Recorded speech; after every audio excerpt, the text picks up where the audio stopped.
Now, an undisturbed site is like jackpot, because it's going to tell you the story. You'll be able to piece together the story.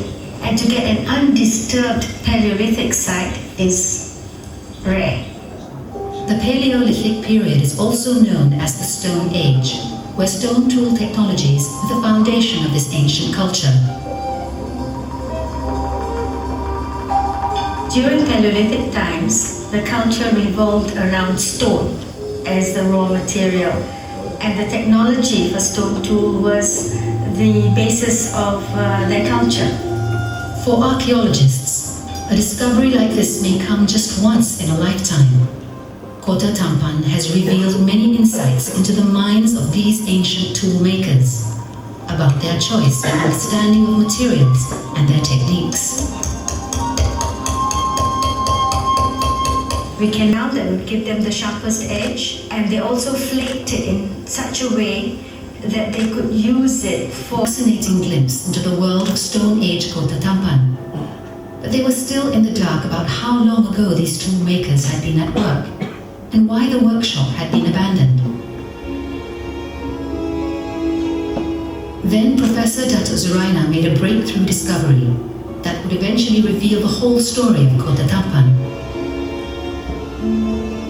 I saw a speck of grey in this terracotta earth. So I thought maybe it's the toba ash. So I said, let me take a sample. Sure enough, that was the toba ash. And we found that that ash was found all around the floor of this stone tool workshop. That was really another moment of excitement, because that meant we would Now had found was a kind of time signature. The ash originated from the eruption of Mount Toba in Sumatra. Scientists have dated this event, the most violent volcanic catastrophe in the last 2 million years, to about 74,000 years ago. Mount Toba literally exploded, hurling a massive cloud of ash 80 kilometers high and extending as far away as India. It turned day into night.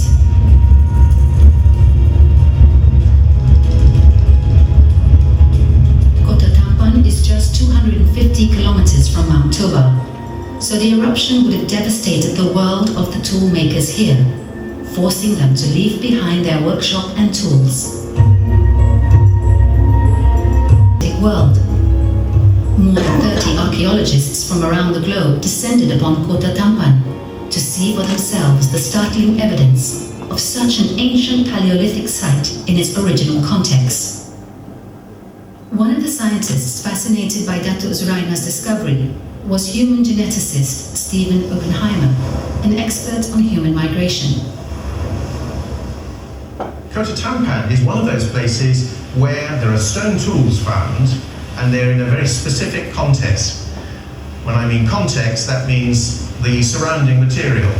And in the case of Kota Tampan, the surrounding material was the ash of the Toba volcano. Datuk Zuraina has found stone tools in that region which are associated with the ash, and the dating of the ash is 74,000. And the dating of the tools has also been done by independent means recently. Believe that modern humans evolved in Africa and then embarked on a global journey across Asia and into the Malay archipelago and beyond.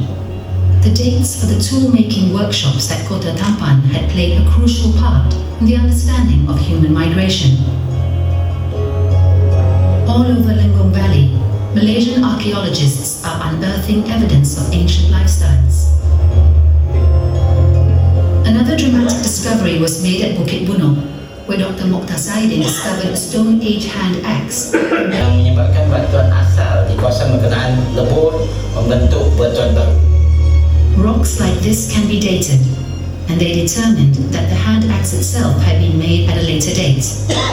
The results astonished archaeologists. Selepas kita hantar pentarian, ia memberikan tarikh 1.83 juta tahun. Ini menunjukkan telah ada satu kelompok manusia awal sebelum 1.83 juta tahun yang merupakan tarikh Meteorite.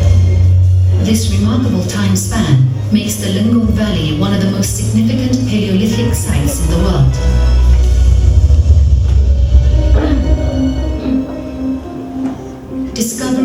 equally as dramatic have been made at Cluster 2, which comprises the Bukit Jawa open-air site and two limestone massives, Bukit Kepala Gajah and Bukit Gua Harimau.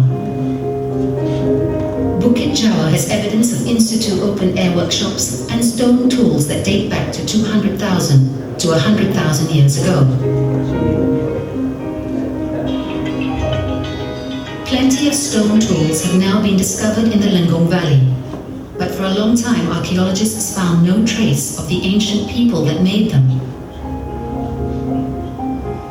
The problem for Malaysian archaeologists is that the tropical climate and acid soils usually destroy organic materials, making the discovery of human remains very rare.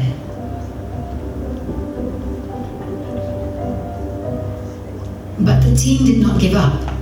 They concentrated their efforts on the Bukit Kepala Gajah Massif, a karst limestone outcrop riddled with more than 20 caves.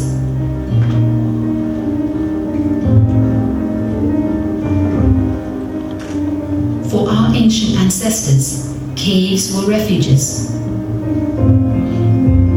Was this the place to start looking for human remains?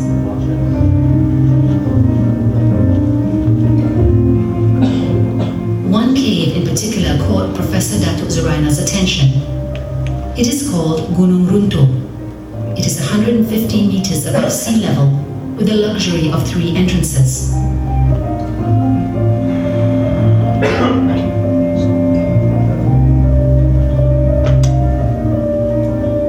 A cave is a natural home for early man. It's got its walls, floor, ceiling, and sometimes more than one entrance. In this particular case, it also is air-conditioned. It's rather cool and comfortable, dry and with sufficient light for them to live. In 1990, Professor Datuk Zuraina decided to excavate the site. When we get to a cave, we do not know exactly where to excavate until we have searched for surface finds. That is an indicator of habitation. Slowly, meticulously, the archaeologists began investigating this intriguing new site. And in May 1990, they found at last what they had been searching for so long: a fully intact human skeleton. We were fortunate that we found a skeleton here, and it's always exciting when you get skeletons, because a skeleton holds a lot of secrets to life at that time. The bones were fragile, brittle, and broken. They had to be handled with care. Professor Datuk Zuraina realized at once that this was a groundbreaking find. So as the bones were tenderly removed one by one, the position of every other artifact was precisely recorded. When you see a skeleton, you really don't know how significant it's going to be until you study it. And the more you study it, the more details you get, and you get stronger evidence. And then when you get a total picture, then that's the exciting moment. That's Eureka. Professor Datuk Zuraina assembled an international team to analyze the find and unravel its mysteries. The lead paleontologist was the renowned Indonesian professor Teku Yaakob. Bones and teeth tell a lot of story about themselves, that if we can understand the language of the bones, then there are many things that can tell. One thing the bones told Professor Yaakob was that this enigmatic individual was a male. So he got a name, PERAK Man, after the Malaysian state where his remains had been found. As Yaakob continued his analysis, he realized that the bones had a powerful human story to tell. And I saw the hand bones. It's something unusual, because you have very short middle phalanx. It's especially on the left side, you see. As an expert anatomist, Jakob understood immediately what these clues implied. So this anomaly is called brachymesophalangia. This anomaly is rather rare, even in living population. And then in archaeological material, I have never seen one reported. Brachymesophalangia is an inherited genetic disorder that causes fingers and limbs to develop differently. Not only is the disease very rare in modern people, evidence of it has never before been found in bones this old. The left arms and the left leg are shorter than the right ones, so his gait is a little different because of the leg bones are not equal. The discovery that PERAK man suffered from this rare disease adds significantly to our knowledge of medical history. Jakob made another startling discovery. PERAK man had a distinctly curved spine, which could have been caused by his gait, but also suggested he might also have been afflicted with cerebral palsy. PERAK man was a challenged individual, but his bones tell us that despite his disabilities, he lived till a ripe old age, between 40 to 45 years old, almost twice the average lifespan then. What could explain this man's long life? According to Jakob, the most convincing explanation is that the PERAK man was well cared for by his community. He might even have been revered as a special individual. The evidence for this is by the way he was buried. He was carefully placed in his grave in a kind of fetal position. He was provided with offerings for the afterlife, comprising various stone tools and 5 different types of meat, including shellfish. This strongly implied that PERAK man was highly valued in life and communally mourned in death.